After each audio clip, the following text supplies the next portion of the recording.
En séance. Une émission de la rédaction de Canal Académie. Le lundi 4 février 2008, Alain Gérard Slama, historien et journaliste, a prononcé une communication intitulée « Littérature et droit » devant les membres de l'Académie des sciences morales et politiques. Retrouvons-le en salle des séances.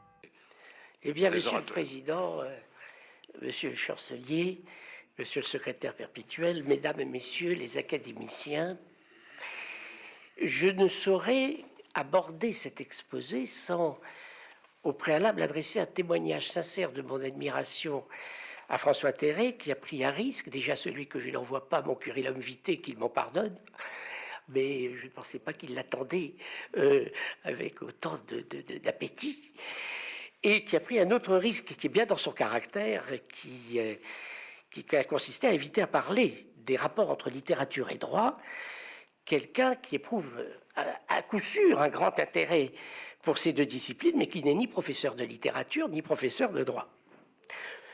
L'idée de cette communication, en fait, s'est construite, si je puis avoir un titre à aborder ces questions devant vous, à l'occasion d'un séminaire de Sciences Po, consacré à ce thème avec Marianne Frison-Roche et Bernard Edelman, séminaire dans lequel nous nous efforcions de sortir du cadre des catégories académiques, passez-moi le mot, pour tenter de mener précisément ce que fait actuellement votre académie, c'est-à-dire, notamment dans le cadre de ces conférences, c'est-à-dire croiser les méthodes et les savoirs. Alors je voudrais commencer sur cette question de littérature et droit par faire un petit inventaire, un petit tour du propriétaire, dans la mesure où l'intérêt pour ce champ de réflexion a été en France assez tardif. Jean Carbonnier a été un de ceux qui, dans Flexible droit, ont fait grand usage de la littérature, alors même qu'il veillait toujours à rappeler l'adage selon lequel le droit ne sonde pas les reins et les cœurs, marquant bien la distance entre la littérature et le droit. Enfin, les reins et les cœurs peuvent parfois éclairer le droit, ou en tout cas les juristes à coup sûr. Et l'étude systématique des rapports entre droit et littérature a commencé seulement à prendre son essor en France, je dirais depuis la publication en France en 1996 d'un livre de 1986, à l'initiative d'ailleurs de François Terré et de Marianne Frison-Roche, qui dirigeait une collection presse universitaire de France, d'un essai intitulé « Droit et littérature ». Vous verrez d'ailleurs que les titres des livres consacrés à droit et littérature s'appellent ou Droit et littérature ou Littérature et droit. J'ai choisi de vous parler de littérature et droit. Je ne sais pas si c'est une trahison du titre qui m'avait été imparti à l'origine, vous me le direz a posteriori. Et ce livre, Droit et littérature, était paru en 1986 aux États-Unis, sous la signature d'un magistrat et professeur à l'université de Chicago, Richard Posner. Philippe Mallory a donné l'année suivante, en 1997, une anthologie savoureuse intitulée « Droit et littérature dans le temple de la maison Cujas ». Une vague relativement abondante a suivi, marquée par deux ouvrages majeurs de celui que je considère sans doute comme un des meilleurs spécialistes de la question, François Host, Raconter la loi en 2004 et Sade et la loi en 2005. Et la même année, la revue Droit a publié un article très suggestif, La fabulation juridique, de maître Bernard Edelman, qui passait de sa spécialité le droit d'auteur, le droit de la littérature, à la réflexion sur la littérature dans le droit. La revue Raison politique, je le signale encore pour ceux qui s'intéressent à ce sujet, il faut bien que je vous assène, si vous me le permettez, un petit tunnel bibliographique et de méthode. La revue Raison politique a publié récemment sous le titre « La démocratie peut-elle se passer de fiction ?» les actes d'un colloque qui a été réuni à l'école doctorale de Sciences Po par Anne Simonin et Sandra de Fautrier, autour de l'œuvre et en présence de Richard Weisberg, considéré comme le pape de l'école Law and Literature aux États-Unis, où il est professeur à la Cardozo Law School de New York. Enfin, Antoine Garapon et Denis Salas ont organisé l'an dernier un colloque sur le même sujet qui a été publié sous le titre « Droit et littérature » avec la collaboration de Jean-Denis Bredin, à date toute récente, à la fin de l'année dernière. J'ajoute, pour être à peu près complet, que les cercles que je viens de décrire, l'anglo-saxon et le français, se revendiquent chacun de grands ancêtres. En France, dans les années 20, François Génie, qui prit pour objet les formes littéraires et la fiction, sous-jacente au discours juridique, et plus particulièrement à la rhétorique de l'avocat. Et dans le monde anglo-saxon, les références sont, dans le premier tiers du XXe siècle, John Wigmore aux États-Unis, l'inventeur de la legal fiction, et Benjamin Nathan Cardozo, juge à la Cour suprême. Wigmore estimait de façon fort raisonnable que tout juriste se doit de lire les grands écrivains pour comprendre la nature humaine. Et Cardozo, juge à la Cour suprême, analysait les arrêts judiciaires comme des textes littéraires, comme l'aboutissement pour arriver à une analyse juridique d'une démarche reposant sur la fiction. Les autres grandes références des juristes américains en la matière sont James Boyd White, auteur en 1973 de The Legal Imagination, et bien entendu Richard Weisberg, déjà nommé, avec The Failure of the Word, la défaillance du mot, The Protagonist as Lawyer in Modern Fiction, l'acteur comme législateur dans la fiction moderne, 1984. Alors, évidemment, on est ici sur un terrain un peu insolite, dans la mesure où on ne sait pas très bien où on veut en venir. On ne sait pas très bien ce que signifie finalement la mobilisation de la fiction dans l'élaboration d'une pensée juridique qui, a priori, lui est totalement et par nature totalement étrangère. Je crois que j'essaierai, par petites étapes, d'en exprimer la signification et le contenu. Mais ce rapide inventaire avait pour but, d'abord, de mettre en différence, de mettre en évidence plutôt la différence et même la divergence entre deux types d'approches qui répondent grosso modo à la diversité des deux champs culturels, l'anglo-saxon d'un côté et puis le français de l'autre. Et éclairer ce point, c'est déjà en soi une manière d'aborder notre sujet. La conception anglo-saxonne du droit, qui est essentiellement jurisprudentielle, permet au juge de rechercher dans les jugements antérieurs les précédents nécessaires pour étayer son verdict dans le cas qu'il a à trancher. C'est un travail de mémoire, c'est un travail d'analogie, c'est presque parfois un travail d'imagination. Et cette approche analogique, d'ailleurs, je le fais observer, lie de moins en moins le juge à mesure qu'il est à un niveau élevé de la hiérarchie. La Cour suprême, par exemple, des États-Unis, je crois, ne se sent pas liée par ses propres précédents. Et il semble que cette espèce de promenade de la mémoire à travers la jurisprudence, cette appréciation d'une situation cas par cas, favorise une mise en jeu de l'imaginaire et des analogies comparables à la démarche qui peut se comparer à la démarche de l'invention littéraire. Au surplus, le procès américain, qui repose sur la procédure accusatoire, est construit comme un théâtre dont s'empare volontiers la folle du logis. Et c'est ainsi que Posner lui-même définit son travail. Son étude comparative, écrit-il, se propose d'appliquer les méthodes d'analyse juridique au texte littéraire et réciproquement d'appliquer les méthodes d'analyse littéraire au texte juridique. Je répète, appliquer les méthodes d'analyse juridique au texte littéraire et appliquer les méthodes d'analyse littéraire au texte juridique. Et dans cette philosophie, l'un des dangers dont, me semble-t-il, doit se garder le juge, c'est l'excès de fiction. Et tel fut bien, dès le début du XIXe siècle, le sens de la mise en garde adressée aux juristes par Jeremy Bentham, le grand utilitariste anglais, dans sa théorie des fictions, qui date de 1815, qui fut redécouverte seulement au début des années 60. Bentham qualifiait la fiction juridique de mensonge, d'imposture, d'usurpation.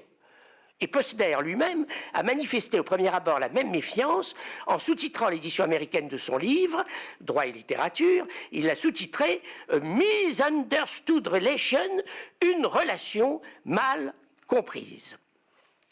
La question posée donc par cette école est plutôt qu'est-ce que le droit, pris comme point de départ de la réflexion, nous dit de la littérature? Autrement dit, est-ce que les grandes formes du droit ne peuvent pas nous éclairer sur les sources de l'invention littéraire? Et réciproquement, est-ce que les grands mythes littéraires ne peuvent pas nous instruire sur les grandes formes du droit? Ça aboutit à une démarche qui est une démarche profondément généalogique. Et un de ceux qui, au fond, se rattache à cette école, qui est François Host, qui enseigne à Bruxelles, doit beaucoup à cette approche anglo-saxonne. Il éclaire François Host dans Raconter la loi. Par exemple, et je vais prendre quelques exemples là pour cadrer les choses, parce que si on reste dans l'abstraction, nous sommes noyés, enfin je le serai en tout cas pour ce qui me concerne. Il prend l'épisode du mont Sinaï de la Bible et il dit « c'est le moment fondateur de la donation de la loi. Conçue comme fondatrice, conçue comme libératrice d'un peuple, c'est de là, au fond, que procède l'idée de loi. » Et il prend également une autre notion, un autre texte, l'Orestie. Et il nous dit, l'Orestie illustre la transition historique qui a vu naître le tribunal en partant des Irénies, où la justice est conçue sous la forme de la vengeance, pour arriver aux Euménides, les bienveillantes, où s'appose la justice équitable. Alors, dans ce parcours des grands mythes juridiques qu'il considère comme fondateurs, François Host voit de même dans Robinson Crusoe, qui s'approprie son île, l'acte initial d'affirmation d'un droit personnel, subjectif, qui serait à l'origine, selon lui, non pas du droit, bien entendu, mais de la conscience que chaque individu a des rapports de droit. Et cette analyse, bien entendu, moi, j'ai tendance à lui faire immédiatement une objection, dommage qu'il ne soit pas là, laisse en suspens la question de savoir si la conscience du droit comme garant de l'intérêt général peut naître de l'affirmation d'un intérêt subjectif. Et elle touche à une vérité culturelle profonde, dans la mesure où le modèle libéral anglo-saxon, l'individu isolé, est considéré comme égoïste et calculateur, alors que dans le modèle français, l'individu isolé est plutôt considéré, à la suite de Rousseau, comme doué de la capacité de pitié, c'est-à-dire d'une capacité de conscience altruiste et morale. Nous savons bien que le contrat social est né chez Rousseau de la construction d'une fiction. Cette fiction qu'il construit dans les rêveries du promeneur solitaire, cette fiction qu'il construit dans le cristallisoire de sa propre conscience ou dans l'expérience de son accident quand il est renversé par une voiture et que le peuple est le seul qui s'approche de lui pour s'intéresser à son sort, cependant que les voitures passent et que les grands du monde ignorent totalement son sort. Et il dit, il y a une espèce de capacité morale presque instinctive qui se trouve inscrite dans la nature humaine et qui crée donc les conditions de l'altruisme et d'une conscience altruiste. Il y a, au fond, à la clé ensuite du raisonnement de la réciprocité sur lequel Rousseau construit l'idée de son contrat, il y a une histoire. Il y a évidemment un parallèle qu'on peut faire avec tout le déroulement du récit des confessions, même si le récit des confessions se veut l'expérience unique du récit, d'une expérience authentique. Bien entendu, nous sommes dans l'ordre de la fiction. Alors, chaque grand texte considéré comme je viens de le faire, à la suite de François Host, s'impose ainsi comme l'illustration d'une entité juridique. Alors, prenons encore quelques exemples. Le Marchand de Venise. Le Marchand de Venise illustre l'intangibilité du contrat dans une société où il représente un enjeu de confiance majeur. Ni Shylock, qui exigeait un contrat de prêt, qu'on considérerait aujourd'hui comme léonin, ni Antonio, qui a promis une livre de chair en cas de non-paiement de sa dette, ne peuvent se dédire de l'engagement pris. Ce contrat ne peut être entaché de nullité parce qu'il s'agit d'un billet cambiaire et que porter atteinte à la fiabilité du crédit serait remettre en cause les fondements même de la prospérité de la République de Venise. La solution de ce dilemme juridico-économique est trouvée par Porcia, qui déguisé en magistrat, et on le sait, construit la ruse selon laquelle Shylock est sommé de découper la livre de chair qu'il a exigée sans faire couler une goutte de sang. Et cette ruse confond l'usurier, en obligeant celui-ci à reconnaître qu'il ne cherche pas la justice, mais qui poursuit en réalité une vengeance, ce qui le met en contradiction avec les termes juridiques stricts et impitoyables dans lesquels il a exigé la réalisation de son contrat. Alors, nous avons là, effectivement, une construction juridique. Pour prendre un autre grand texte, l'Antigone de Sophocle, toujours selon Host, eh bien, l'Antigone de Sophocle illustre à sa source la séparation entre la loi divine et la loi des hommes, ce qui laisse également une question en suspens. La loi de Créon est-elle bien la loi des hommes ? La tragédie ne prend son sens terrible que dans la mesure où la loi des hommes, telle qu'elle est invoquée par Créon, est imprégnée d'une référence au rituel sacrificiel. La condamnation d'Antigone a tout en effet du sacrifice humain. La loi de Créon, présentée comme celle du pouvoir, ne s'est en fait pas encore détachée de la loi divine. Elle en est l'envers. Et c'est le lieu ici de citer Montesquieu, qui se situe à la charnière de la construction de l'idée laïque, dont Machiavel a été le lointain prédécesseur. Je cite Montesquieu parce que ce texte apporte un très bel éclairage, me semble-t-il, au drame d'Antigone.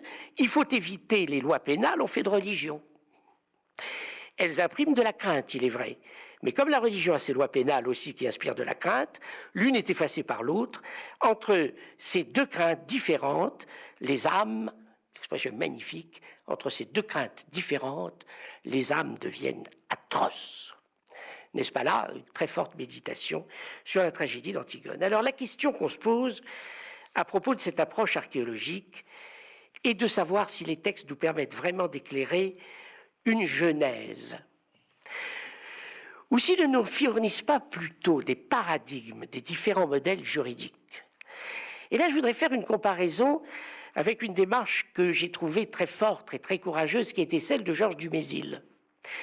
Dumézil avait, vous le savez, distingué trois fonctions, les guerriers, les prêtres et les agriculteurs, à l'origine des religions indo-européennes.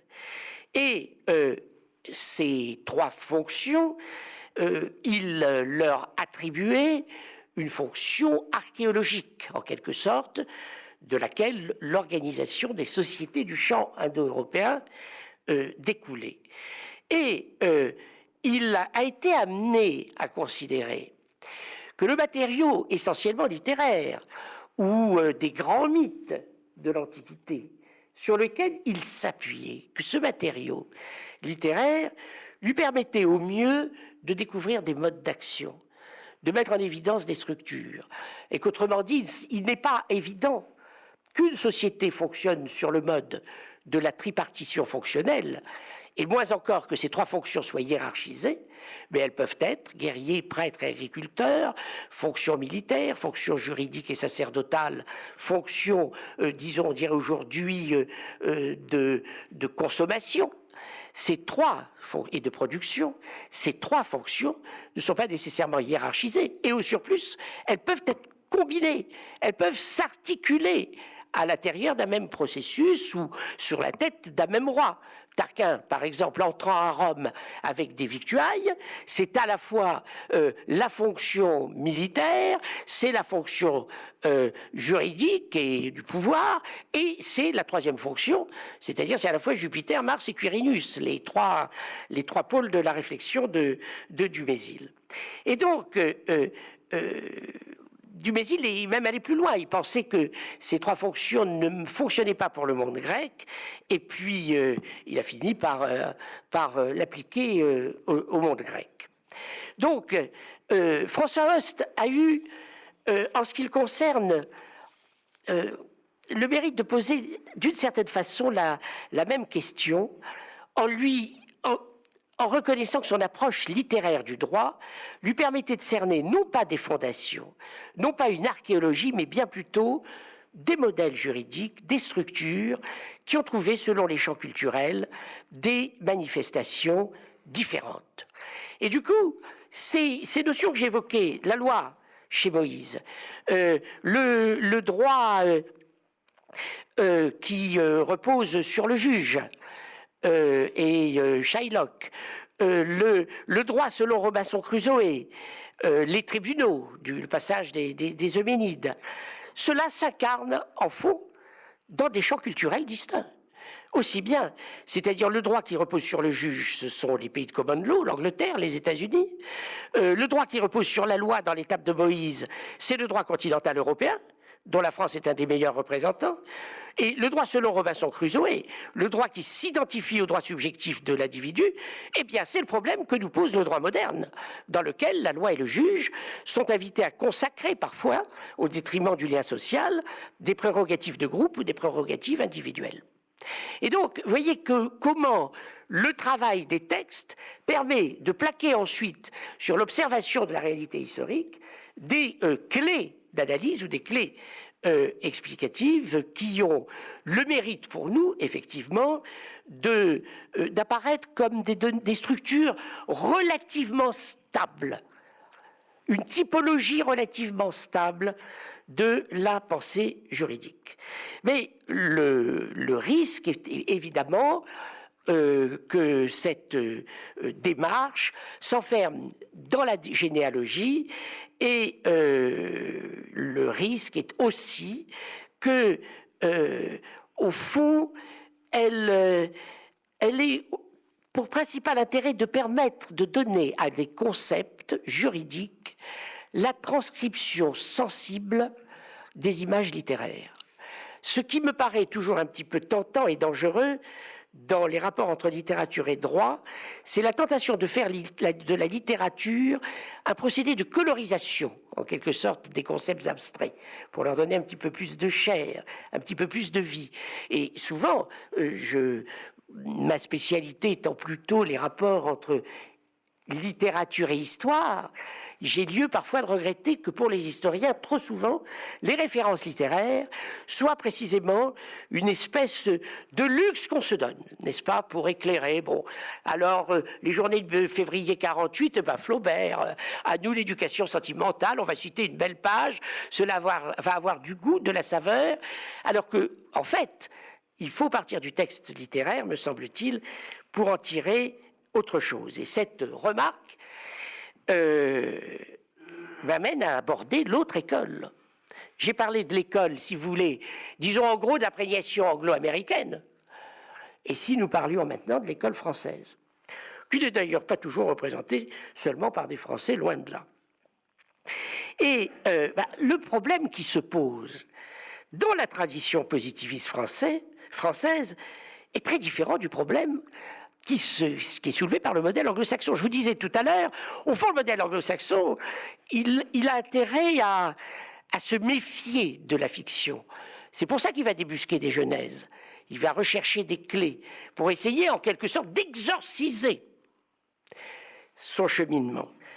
En revanche, dans la conception du pouvoir judiciaire, qui était hérité de la théorie de la séparation des pouvoirs selon Montesquieu, et non pas selon Locke, où la justice est une simple autorité, où elle impose au juge d'appliquer la loi, selon un mode de raisonnement déductif, qui est celui du syllogisme, qui qualifie l'objet du litige, selon une hiérarchie rigoureuse. Dans cette logique, même l'individualisation de la peine, formulée par Saleil en 1898, je vous dis ça pour vous prouver simplement que j'ai essayé d'apprendre un petit peu quelque chose sur le droit. Mais même l'individualisation de la peine, elle inscrit les variantes des cas particuliers dans les textes, en fonction de la personnalité de l'inculpé. Elle limite autant la liberté du juge que celle du justiciable. Et j'en prends à témoin les débats qui entourent en ce moment le projet de loi relatif à la rétention de sûreté pour certains criminels jugés particulièrement dangereux après l'expiration de leur peine. En pareil cas, on est invité, évidemment, dans le jugement qu'on porte sur un point aussi précis prévu par le législateur, que veut prévoir le législateur, on est invité à poser la question de Kant, question abstraite. Demande-toi ce qu'il adviendrait de ton décret s'il était érigé en loi universelle. Mais il faut, pour tirer toutes les conséquences de la question, traquer l'absence de rigueur éventuelle du syllogisme, c'est-à-dire précisément essayer de réfléchir au-delà de la déduction précise au conflit de valeurs, la guerre des dieux wébérienne, à savoir les deux valeurs qui s'opposent, la protection de la vie des victimes possibles du sujet dangereux, de l'autre le respect du principe de la dette payée envers la société, et dès lors la capacité d'imaginer, de s'appuyer sur d'autres références pour donner chair et corps au principe universel n'est pas seulement une fiction. Elle peut devenir un recours et nous amener à interroger non plus seulement le droit, mais la conscience, par exemple, du médecin dont la vie déterminerait le sort du sujet dangereux. Donc il ne s'agit pas ici, vous le voyez bien, de dissoudre l'abstraction du droit dans le concret de l'émotion poétique ou romanesque. Ce serait sacrifier le général au particulier.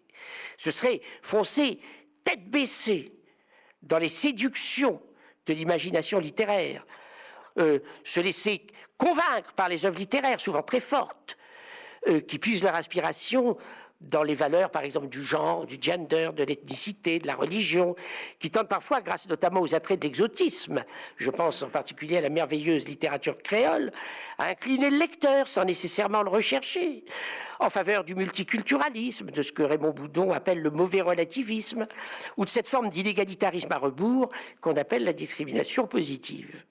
Donc, ces œuvres littéraires sont admirées dans leur ordre. Il s'agit au contraire, dans la démarche que je viens de suggérer, de penser l'universel en dialoguant avec la littérature, comme un juge ou un avocat dialogue en silence avec son audience, ou comme les pouvoirs publics dialoguent, au moins en principe, avec la société civile, précisément en sachant que la littérature est intrinsèquement cet interlocuteur qui obéit à un autre système de normes que le droit.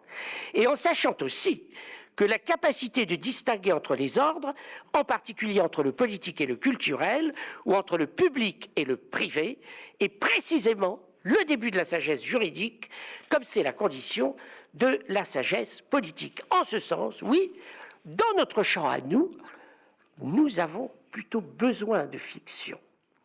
Et donc, me voici arrivé à mon dernier point, la littérature comme espace de la liberté. La littérature est par essence l'espace de la liberté, même quand elle s'égare sur les routes de la servitude, comme ce fut le cas innombrable, Aragon, Sartre, que sais-je. Même quand elle peut être soupçonnée de détester le droit, comme le fait à mon sens à tort Posner à propos de l'immoraliste de Gide ou de l'étranger de Camus. L'autonomie de la littérature, et pas plus particulièrement du roman, eh bien, par exemple, Kundera nous l'a montré dans son grand livre, son grand essai sur le roman, qui a pour vocation de rappeler cette vérité élémentaire que nous ne nous subsumons pas à des catégories fixées par l'extérieur, que nous ne nous inscrivons pas dans des déterminismes, que le réalisme socialiste ou les régimes fascistes ont essayé par nature de vouloir étouffer le roman précisément parce que le fait littéraire résiste, et plus particulièrement le roman, résiste à toute entreprise totalitaire en raison de son existence même. Alors vous me direz qu'on a vu des grands écrivains comme Bulgakov qui, pour avoir été proche du régime, n'en étaient pas moins de grands écrivains. Mais bon, l'exception confirme la règle plutôt qu'elle l'infirme. L'écrivain, même quand il s'engage en tant que citoyen, a d'ailleurs ce souci primordial de veiller à cette autonomie. Et je pense toujours, quand je note cette observation, au cri de désespoir de Maurice Barrès, qui, enfermé dans son rôle de romancier national, contre lequel tout son talent protestait, notait en 1909 dans ses carnets, alors qu'il écrivait Colette Baudoche, « Vais-je devoir passer tout mon été avec cette petite bonne ?» Voilà pour la réaction de l'écrivain. Et pour le juriste, la principale leçon que lui administre le commerce des grandes œuvres littéraires est la nécessité de séparer les ordres, de maintenir la règle de la laïcité, par exemple, contre les tentations de la censure, induites par la surenchère des demandes sociales. Et Dieu sait, si j'ose dire, si elles sont nombreuses aujourd'hui, de s'interdire toutes les formes d'intrusion dans la sphère privée et a fortiori de l'intime, de distinguer entre la sanction qui laisse l'individu assumer la responsabilité de ses choix de conduite et de vie, et la prévention qui ne doit intervenir, disait John Stuart Mill, que lorsque l'usage d'une liberté cause à autrui une nuisance véritable et non un simple déplaisir. Alors on me dira, la littérature ne dit pas tout cela. Si, elle nous parle même au présent. Relisez la Bérénice de Racine pour saisir la difficulté, mais aussi la nécessité de séparer le devoir d'État et les passions privées. Relisez le neveu de Rameau, de Diderot, comme la démonstration joyeuse d'une conception de l'homme qui, depuis la Renaissance, le pense comme pluriel. Relisez aussi ce chef-d'œuvre le neveu de Rameau, comme une mise en garde prophétique contre les procès d'intention, étayés sur le nominalisme et l'amalgame, ces techniques totalitaires qui consistent à vous prendre un mot, au mot, à vous mettre en demeure, et à vous considérer comme, si vous n'êtes pas un ami, comme un ennemi. Démarches qui ont été mises en évidence également par un autre romancier, Kundera, dans La plaisanterie, avec une puissance inégalée, et en même temps le même humour que Diderot et autant de grâce.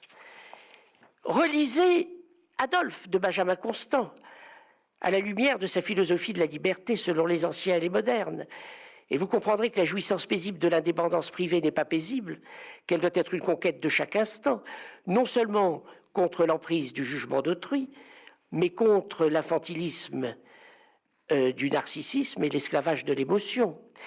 Et disant cela, je ne m'éloigne pas de mon sujet, car ce sont autant de choses que doit avoir constamment en tête et dans l'esprit le législateur. Relisez la Chartreuse de Parme de Stendhal, et vous saurez que le moment de bonheur existe seulement pour ceux qui savent le saisir et qui ne l'attendent pas de l'organisation sociale. Et là aussi, peut-être, le législateur a-t-il souvent à se préoccuper de cette question-là. Relisez Les Misérables de Victor Hugo comme un acte d'accusation contre la pénalisation de la société et comme un plaidoyer pour ce principe de confiance aujourd'hui bafoué qui est la prescription.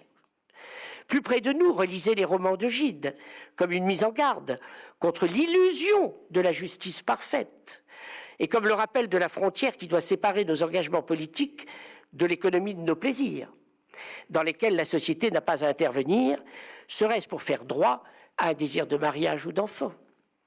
Relisez dans le procès de Kafka la démonstration par l'absurde que le droit se reproduit sans fin par autopoïèse, enfle et s'autodétruit quand il n'a plus pour se donner un sens d'autres références que lui-même. Relisez dans L'homme révolté de Camus les chapitres lumineux où celui-ci renvoie dos à dos le nihilisme juridique de Sade et l'angélisme de Saint-Just. Sade nous dit « ouvrez les prisons » ou alors « prouvez votre vertu ». Bien des avocats ont utilisé cet argument, en particulier lors du procès Barbie. Et puis, d'un autre côté, « prouvez votre vertu », répond Saint-Just, ou entrez dans les prisons. Dans les deux cas, la confusion de la morale et du droit nie la liberté, en inversant la charge de la preuve au détriment de l'individu, contraint à toute réquisition de démontrer son innocence et commué sous le regard de ses semblables en éternel suspect. Relisez dans le Billy Budd de Melville, très souvent cité dans les livres consacrés à droit et littérature. Billy Budd de Melville doit surtout son succès à l'opéra de Benjamin Britten. Et évidemment, c'est l'histoire d'un marin qui est une brute innocente, qui bégaye, et qui ne trouve pas les mots pour s'exprimer, et qui tue sous le coup de l'indignation, faute d'autres modes d'expression, enfin, je m'excuse un peu facile, qui tue son quartier-maître. Alors le sentiment d'injustice malheureuse éprouvé par le commandant du vaisseau, qui est contraint par le droit de la mer de le condamner à être pendu, est un plaidoyer très beau dans le texte de Melville, plus que dans l'opéra de Britten, où la scène est courte, non seulement contre la peine de mort, mais aussi pour l'amnistie. Et relisez enfin dans Courteline ou La Grâce. Relisez enfin, je sais bien que les deux notions sont différentes, mais les deux thèmes se rejoignent dans Billy Budd. Relisez enfin dans Courteline, dans Anouilh, dans Marcel Aimé, que le droit fondamental de la défense est sinon de mentir, en tout cas de ne jamais être contraint de dire la vérité. C'est un des principes fondamentaux de la défense. D'ailleurs, Dieu a bien dit, si je pouvais moi aussi revenir aux tables de la loi, il a dit « tu ne mentiras point », il n'a pas dit « tu diras la vérité ». Alors, je ne prétends certes pas idéaliser les rapports entre littérature et droit. Et peut-être Philippe Mallory n'a-t-il pas tout à fait tort quand il protestait récemment dans une conférence prononcée à Londres qu'il n'a, pour ce qui le concerne, aucune thèse à proposer sur les relations du droit et de la littérature, uniquement le libre plaisir de lire, que je viens de vous cacher, ça j'en suis conscient, un plaisir plein de fantaisie, comme la littérature, et non comme le droit, dit-il, qui n'en a guère de fantaisie, ce qui, je ne suis pas très sûr, pour avoir adoré le traité de jurisprudence administrative qu'on nous donnait à lire jadis quand j'étais jeune étudiant à Sciences Po, et où les arrêts administratifs Dame de la Murette ou Société des granites porphyroïdes des Vosges me paraissaient au contraire débordants de grâce et de poésie. Il va de soi que la littérature convainc autant par la séduction que par les idées.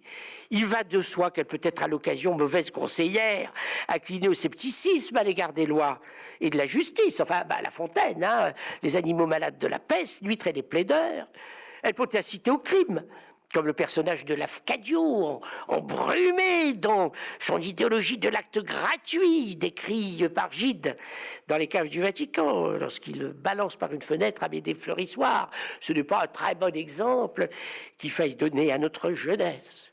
Ou encore inciter au terrorisme, pour qui a trop lu de près, ou plutôt trop adoré les démons de Dostoïevski. Mais ce sont là les effets pervers d'un bienfait fondamental, qui est la démonstration qu'administre la littérature par son existence même d'un espace extérieur au droit, de normes étrangères au droit. Je ne dirais pas que la littérature soit de façon systématique, et vous voyez qu'on est bien loin là du modèle anglo-saxon. Je ne dirais pas que la littérature soit de façon systématique critique du droit, mais elle lui assigne des limites, elle contient ses abus. Tous les exemples que j'ai donnés montrent qu'elle le retient sur la pente, qu'il incline à vouloir occuper tout l'espace des relations sociales au détriment de la construction d'autres codes, qui sont ceux non seulement du contrat écrit, mais des codes non écrits, de la culture, des associations civiles, des rapports de civilité. Qu'est-ce qu'une société dans laquelle le rapport à l'autre ne se construit pas sur la loi et la règle tacite des rapports de civilité et a besoin, finalement, du papier et de l'encre pour exister. La littérature était insupportable au jdanovisme parce qu'elle est par nature anti-totalitaire. Alors, encore un mot, si vous voulez bien avoir la patience dans les 2 minutes qui me restent. J'ai l'horloge en face de moi sur laquelle notre président règne avec une autorité sans partage, mais il ne veut pas l'arrêter, je ne peux pas l'y contraindre. Alors, les quelques notions que j'ai abordées ici, présomption d'innocence, prescription, amnistie, charge de la preuve, avec ces notions juridiques dont la littérature me semble assurer en quelque sorte la garde, ce sont des fondements anthropologiques de nos sociétés qui sont en cause. Et sur tous ces sujets, nous constatons que c'est de plus en plus l'opinion qui tranche. S'agissant de la prescription, par exemple, l'opinion accepte de moins en moins qu'un criminel et même qu'un délinquant puisse échapper à l'action publique au bout de 10 ans s'il s'agit d'un crime, et en cas de délit de 3 ans. Comme au temps du marchand de Venise, la justice se voit de plus en plus souvent sollicitée de devenir le bras armé de la vengeance, par le truchement des médias, par la pression des associations qui se portent partie civile, alors qu'elles n'ont pas directement subi de dommages. Le droit, en effet, entraîné par sa propre logique, ne sait plus guère contenir la propension des médias et des associations de plaignants à désigner du doigt des boucs émissaires. Enfin, toute organisation humaine a besoin des respirations, de la prescription, de l'amnistie pour que le droit soit supportable. Sur tous ces plans, le droit subit, à mon sens, une assez redoutable régression, et croyez-le bien, ce n'est pas un libertaire qui vous parle. Cela dit, la prolifération des règles de droit est de mieux en mieux reconnue, je crois, comme un des cancers qui rongent les sociétés développées, et je voudrais clore mon propos sur la mise en garde adressée à l'Occident par Solzhenitsyn à Harvard au tout début de son exil américain, dans un discours qui a été reçu comme une insulte par un public qui a vu de la virulence et de l'ingratitude là où se trouvait d'abord de la hauteur. Moi qui ai passé toute ma vie sous le communisme, disait Solzhenitsyn, j'affirme qu'une société où il n'existe pas de balance juridique impartiale est une chose horrible. Mais une société qui ne possède en tout et pour tout qu'une balance juridique n'est pas, elle non plus, vraiment digne de l'homme. Le droit est trop froid et trop formel pour exercer sur la société une influence bénéfique. Lorsque toute la vie est pénétrée de rapports de droit, il se crée une atmosphère de médiocrité morale qui asphyxie les meilleurs élans de l'homme. Toute la vie, cher président. Solzhenitsyn, il est vrai, parlait en croyant, c'est C'était évidemment le point faible de son discours, mais l'écrivain en lui touchait à une vérité profonde en faisant observer à quel point la juridicisation des rapports sociaux est stérilisante pour une société, à quel point elle laisse peu de place. Et nous le vérifions pour la littérature.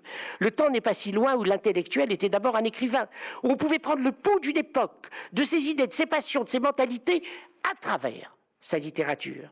Je voudrais pouvoir l'espérer, mais je ne suis pas très sûr que ce soit encore possible aujourd'hui. D'un côté, l'État-providence arrive à essoufflement, à de moins en moins les moyens de prévenir et de couvrir le besoin croissant de sécurité manifesté par des citoyens de plus en plus infantilisés. De l'autre, les citoyens en position de demandeurs ne trouvent plus en eux-mêmes la capacité d'affronter les conflits. L'autolimitation consentie, disait Solzhenitsyn, est une chose qu'on ne voit presque jamais. La liberté s'apprend en effet, elle s'exerce dans le conflit, et plutôt que de porter plainte et d'intenter des procès, je ne connais pas de meilleure pédagogie du conflit que l'empoignade, avec Tacite, Dante, Rabelais ou Shakespeare.